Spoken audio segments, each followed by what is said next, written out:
boys and girls and boys of all ages, over 18 of course, because that's how it goes on my channel. Welcome. Thanks for joining us. Today, my very special guest is Mr. Bronson Dant, who is the author of this fine book here. All about, I haven't had a chance to read it yet though, Bronson. It arrived in the post 2 days ago, and I haven't had a chance to sit down and pour my way through it, but it looks good. It must be good because it's got a foreword from Ken Berry. Yeah. So there it is, Bronson's book, The Ultimate Ketogenic Fitness Book, a comprehensive guide to organizing keto for a better quality of life. Well, you can't say fairer than that, can you? Bronson, tell us all about that. Yeah, that's actually, it's like 10 years. I've been coaching fitness for a little over 10 years and carnivore keto for about 3.5 years or so. So it's a combination of all the trials and errors and figuring out what seems to be the easiest thing and the way to break it down so people kind of understand that we're doing this for quality of life. We're not doing this for a six-pack. We're not doing this for, we're not even doing this for weight loss. And that is a mind thing for people to understand too. Like, it's not about losing weight. It's about living better. So that's kind of what the book is about. Awesome. All right. So how do we live better? What is it that people generally get wrong? How do people think about keto? What are the things they think about keto that are right, wrong? I know, multifaceted question. Yeah. I think the biggest thing that people think about keto is that keto is all you need. And we tend to forget that our bodies work and their bodies need fuel to work. So keto in and of itself is a way to remove stress, remove inflammation, and do things to help us run better. But we still need to take care of the engine itself. We still need to take care of the brake pads and the tires and those types of things. And that's where fitness comes in. So understanding that, a six-pack is maybe 80% in the kitchen, but a good quality of life and being physically independent is 50% nutrition, 50% fitness. Okay. All right. So are you one of these folks that believe that ketogenesis is good for the sake of ketogenesis and that having ketones are what the goal of the thing is? Or is there some other reason why keto is a good idea, do you think? No, I think tracking ketones is kind of a waste. To me, the benefit of being ketogenic is more about the reduction of things that are detracting from performance. If you're not eating carbs, if you're not doing things that increase oxidative stress, if you're not doing things that increase your body having to do extra work to process what you're putting in, then you're by default making everything better. And I think that's really what the point of the whole thing is. Okay. So interesting that you were talking there about carbs being a thing that detracts from performance. Mm-hmm.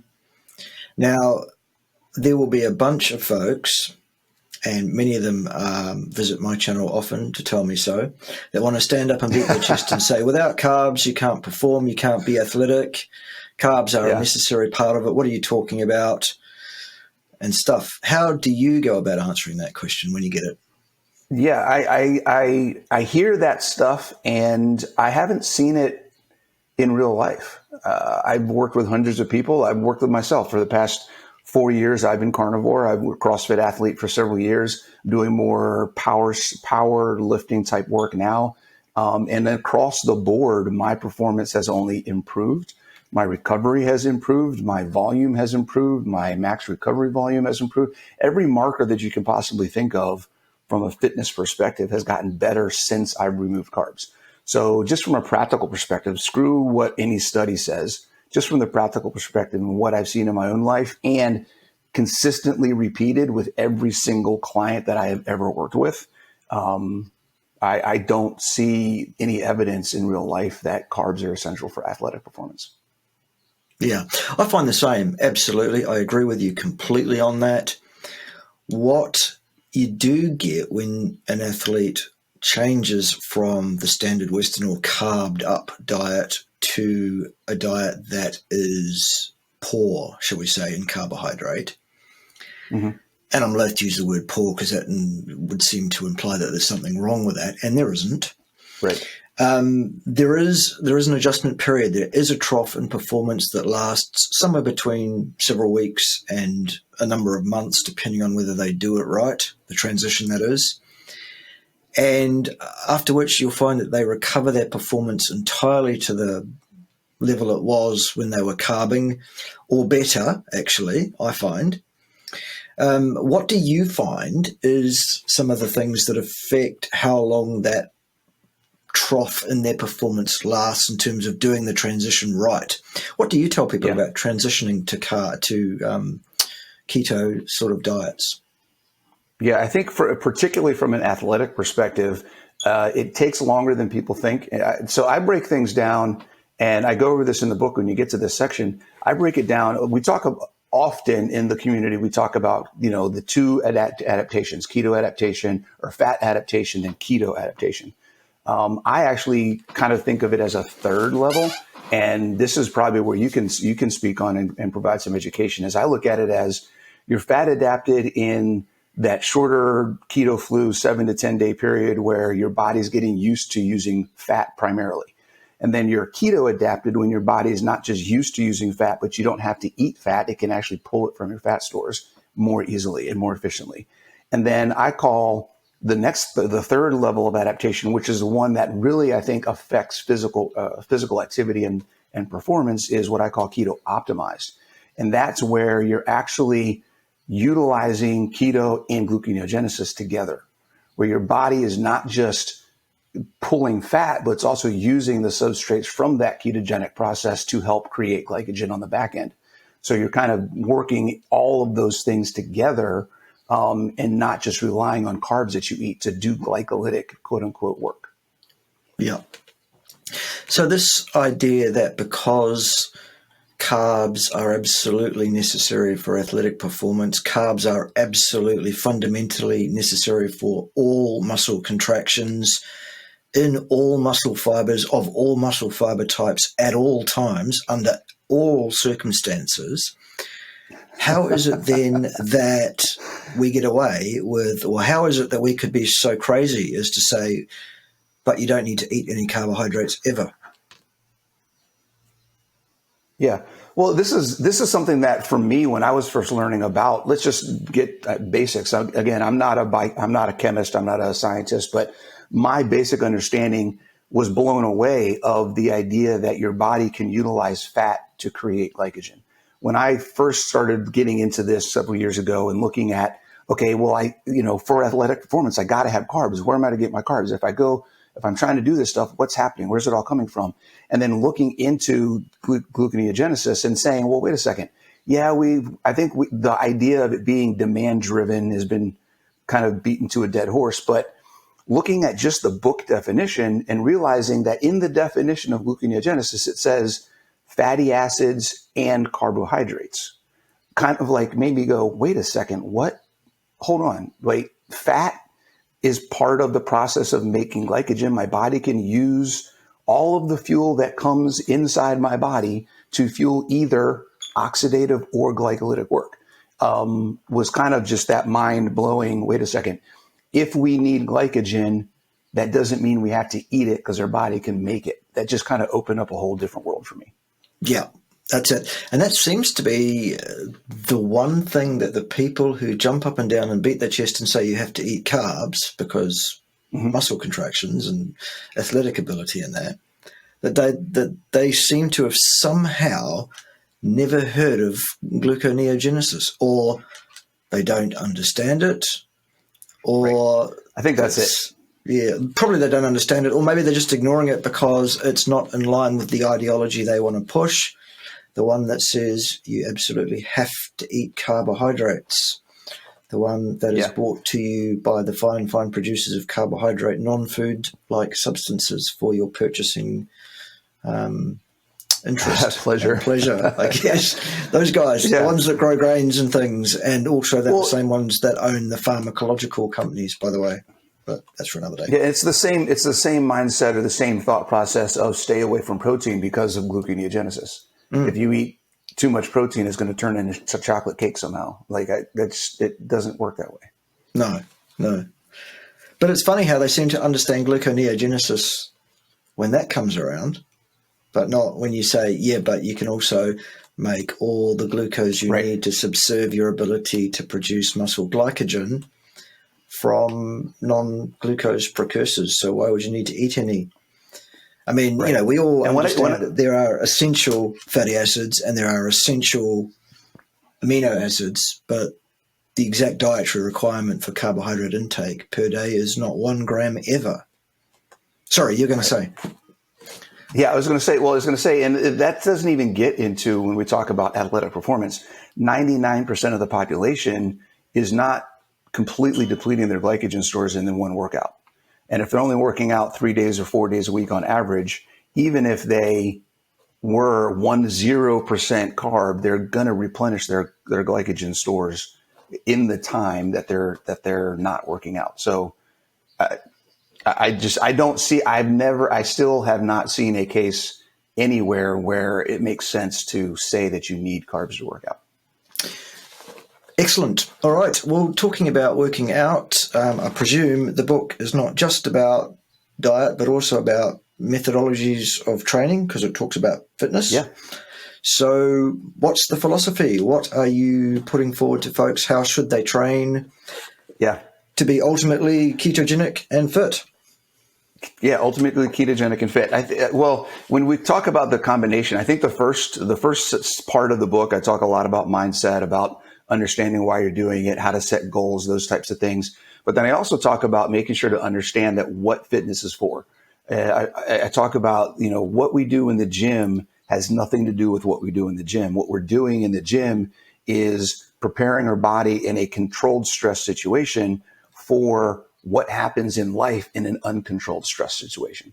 So understanding that I'm not in the gym just because I want to get strong, because I want to have a big squat, because I want a 6-pack, because I want to look good in a bathing suit. All those things may be true and may apply at some level, but it's really about being able to handle the crap that life gives you and keep trucking.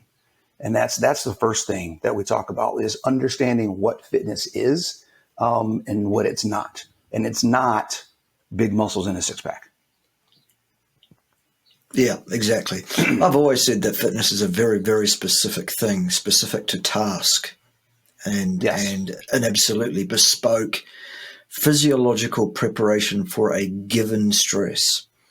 So with that in mind, what is your inherent feeling about people who say, I need some cardiovascular fitness for some reason, whatever that may be, and as such, I should then go and do a bunch of aerobic stuff for hours on end or whatever. How do you get around that one? What do you say to people who come to you with that? That's where we get into what is the definition of fitness. And, when we talk about what fitness is, we have to understand that it's a lot of different things. And cardiovascular endurance is one aspect, but it's one out of like 20 different things that we can classify as fitness. So when we define fitness, we're talking about metabolic pathways. We're talking about movement patterns. We're talking about the 10 components of fitness. So there's a whole bunch of things that go into that. So yes, you can do cardio, but if you're doing cardio as your primary fitness, that tells me that you're not actually trying to get fit. What you're trying to do is burn fat. And if you're trying to burn fat, you're going to be trying to burn fat for the rest of your life. If you're trying to get fit, you can get fit, and then you won't have to worry about the fat burn. So cardio, I was talking to someone else earlier today, and we were talking about how cardio is kind of a substitute for a healthy metabolism. It's kind of a stand-in. So if you don't have a good metabolism, you can do cardio and fake your body into thinking you have good metabolism, and it's going to burn some fat while you're doing the cardio, but it's not actually doing anything to improve your body's capacity to do work. So you're not getting better at stamina, agility, balance, coordination, none of the components of fitness. You're not improving other metabolic pathways. You work on oxidative all day long, but you're not getting glycolytic pathways. You're not working max strength. You're not working other aspects of what you need to do to actually function every day. So cardio is probably the last thing that I would tell someone to do consistently in order to improve their metabolic function. Awesome. I would agree with that entirely as well. Even in athletes who would classically be defined or classified as endurance style athletes, like middle to long distance runners or that kind of thing. what I always find as an exercise physiologist, first and foremost, is that these characters invariably are absolutely overtraining in terms of their volume and absolutely undertraining in terms of the required intensity, on the basis of some crazy idea that's been hammered into them by coaches, probably from an early age, who for some reason have got this idea into their heads based on a fundamentally flawed model of exercise physiology, which I talk about quite often on my channel here, actually. Yes. And so you've got these guys that are doing miles and miles and miles, guys and gals, I should say, shouldn't I? Let's not be bigots here. Miles and miles and miles and miles of training Lots of at miles. an intensity vastly below anything that will ever be competitive in any kind of competitive event, in the belief that this is somehow going to predispose them to performing better in said event. It's one of my real bugbears. So very, very good to hear that you're on board with that. I think also important. Go on, sorry. I was going to say the runners are a good example. I like to use bodybuilders a lot when I talk about the difference in specialized overtraining not being fitness, and runners are another great example. They're people look at a runner and go, "Oh my God, that guy's really fit." Well, that guy can't move. Ask him to do a lunge. Ask him to bend over and touch his toes. Like just the basics of the functional things that our body should be able to do. They're so overtrained and overspecialized in that one thing that they've sacrificed actual fitness for performance in that one sport. And people don't make that connection.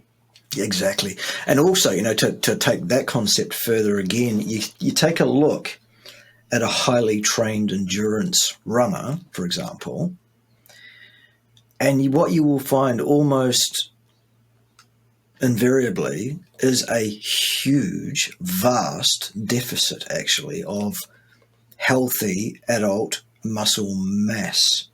These people are emaciated looking, they're skeletal looking. Absolutely. And there are several reasons for it. Number one, possibly it's handy for such athletes who do well in running of that kind to have a high power to weight ratio, and as such having no weight on them is of benefit in terms of their performance in running. However, when you think about it, muscle tissue needs to be what they call polarized at rest 24 hours a day, 7 days a week, 365 days of the year. Every time I move even slightly, even just keeping myself from falling on the floor here, just being posturally upright, that's a twitch of a muscle fiber, which will then be followed by that muscle fiber having to be repolarized so that it will respond to another nervous impulse. All of that costs ATP every single time. All of that costs energy every single time.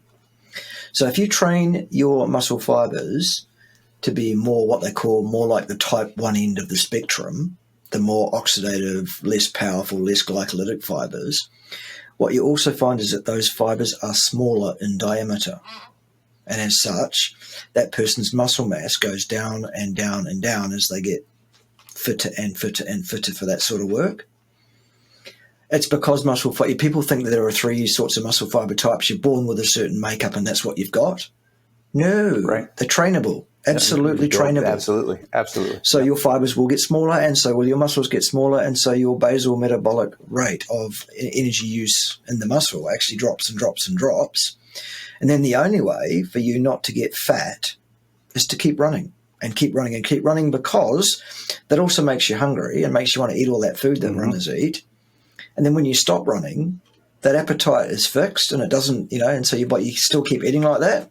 That's why you see athletes, when they stop being athletes often, and not just endurance athletes, but athletes in general, start suddenly getting type 2 diabetes and fatness appearing and those kind of things very, in the year or two after they retire from competitive sport, which they often do in their mid to late 30s, not much older than that mostly. And that's because they're worn out from all that overtraining. And actually, if you trained at an appropriate intensity for your event and for an appropriate duration, you'd probably have a longer Right. career as an athlete as well. And you'd But what do I probably be know? a better athlete. That's a whole nother. I mean, we could talk about over specialization and not getting enough of variety and recovery and variation in what people are doing. But I work with endurance athletes often who they work with me for 3 months, and I'm like, we're not running for 3 months. We're going to do some other stuff. And they go out for their first run after 90 days, and they set a 5K PR, or they set a 10-mile PR, and they're like, what the hell is going on? Like, I haven't run in 3 months. How am I running faster? I'm like, well, because your body's more than running. And there's other things we can do to improve performance without doing that one thing. Exactly, yeah. And, I'm sure you've experienced it. I certainly have. That you tell a runner to stop running and they will resist you. Oh, yeah, exactly. It's a tough ask. It's really hard to get that athlete to actually fall in line and stop doing that. Yep. And the more elite that athlete is, the harder it is to actually break that pre-programming, that preconditioning, that the way to train is to do more. And when that doesn't work, because it won't, then the answer is even more. And when that doesn't work, because it won't, still more than that suddenly is the answer somehow. Yeah. And it's this illness. It literally is an illness, isn't it? Yeah, isn't that crazy though? Because it's like you look at the microcosm of an individual in the thing that they're passionate about. They think they have to do that, but then take it up a notch, and we talk about the industry of health and fitness, where keto is obviously something that works, but people are still so willing to argue against it. It's like you're arguing against helping people. I don't understand why you're fighting with me on this. Like, this is working. It's working better than anything I've ever done before. Why are you giving me a hard time? Yeah, I think that there are two camps of folks that argue against keto, and whether they actually truly are two separate camps are not as hard to know sometimes. Maybe they're just one camp with two different sort of components. I don't know. But to me, it seems like they are those who are theologically predisposed to a particular way of living. For example, devotees of the High Church of Anorexia Vegana. Those people will argue against keto until the cows come home because they are theologically required to do so. They are ethically required to do so, they believe. And they want to be doing that to the seclusion of facts, science, common sense, or any of those things whatsoever, in fact. And the other group of people who argue against keto are those with an axe to grind in terms of their bottom right-hand corner at the end of the tax year, those with a financial vested interest in selling you wheat, grains, pharmaceuticals, the allopathic medicinal methodology of health care. It's actually sick care, isn't it? Because they don't want to cure you of anything. And as such, they will also stand up. And, you see these videos week in and week out on the interwebs, the ones that I make videos about how, who's wrong on the interwebs this week or today, because, there's plenty of it. And week after week, month after month, year after year, they make the same arguments against keto that were wrong the first time they were made. They were wrong every subsequent time they were made, and they will be wrong every single time those same arguments are made. Yes. It does not matter how many times actually sensible, intelligent, well-experienced, well-published research scientists such as myself debunk these ideas absolutely. It's like water off a duck's back. The very next week, the same characters are back making the same video saying the same stupid thing again. Yeah. And it's just, it blows my mind how these people don't pay any attention. They must know that, because the people will be sending the messages saying, hey, there's a guy debunking you. Right. Oh, no, he doesn't know what he's talking about. Ignore him, I think it's a lot of pride. It's a lot of money. There's a lot of factors to go into it. And unfortunately, some of these names have built their whole brand on doing this thing, and they're afraid to change their mind because it's not about, much like when I talk about health and fitness for an individual, it's about quality of life. It's not about fat loss. For them, it's not about actually helping people. It's about having a brand. So if they go against it, then their brand is no longer valid. So they have nothing left to stand on. If they were actually trying to help people, then they could say, hey guys, I was wrong. This is what actually works. We're going to try to help some more people. We're going to go this way now because I want to help people. And helping people is not always conducive for having a brand. So you got to decide which one you want to listen to. Yeah, yeah. And then, of course, there are also those folks who exist within one camp or the other. Let's say a carnivore supporter, for example, who then suddenly turns around and says, oh, no, I was wrong, carnivore's no good, and you need to eat a bunch of fruit and honey. What do you think of these kind of characters and what they're saying? Yeah, unfortunately, I try to answer the questions and talk about things in such a way that here's my philosophy on all of this, because I really wish we could stay away from boxes. I wish that we didn't have keto. I wish we didn't have carnivore, ketovore, dirty keto, hypercarnivore. Like, it just is so frustrating to me. My message and what I want people to understand is learn the concepts and principles of why these things are working, and then figure out how to apply those concepts to your life. When you do that, it doesn't matter who says what. You will never get led astray because your life is the goal. What are you trying to do? Where are you trying to go? That's what matters. If you're trying to copy somebody else, you're always going to be confused because you're not somebody else. So understand what the principles are. Why does keto work? What is ketogenesis? Why do we need gluconeogenesis? Gluconeogenesis is a requirement in order for ketogenesis to work. If it weren't for gluconeogenesis, we couldn't be ketogenic. So understanding the relationship between all these things and why they work, I think is a requirement for people if they want to be independent of other people's willy-nilly message. And then, there's the requirement to understand that the goal of a ketogenic way of living is not to produce and to have ketones. That's not the goal. It never was the goal.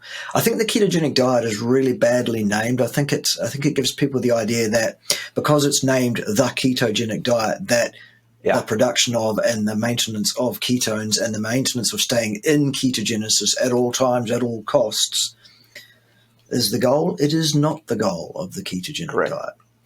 I agree 100%. And there are those supporters, some of whom I'm quite friendly with. Some of those, some of whom have channels on YouTube and other places where they influence people and say you should stay in ketosis. You should not drift out of ketosis, and all of that. And I have to disagree with those people, because actually you do need to cycle out of ketosis pretty much on a daily basis, actually, to maintain your health long term, in terms of electrolyte maintenance, thyroid function, a few of those kind of things. Unless, of course, you happen to have Inuit genes. They've developed another way around that so that they can remain in a ketogenic, what we would call a ketogenic lifestyle, indefinitely, permanently, actually. And it's actually by not being in ketosis. They have another way around it.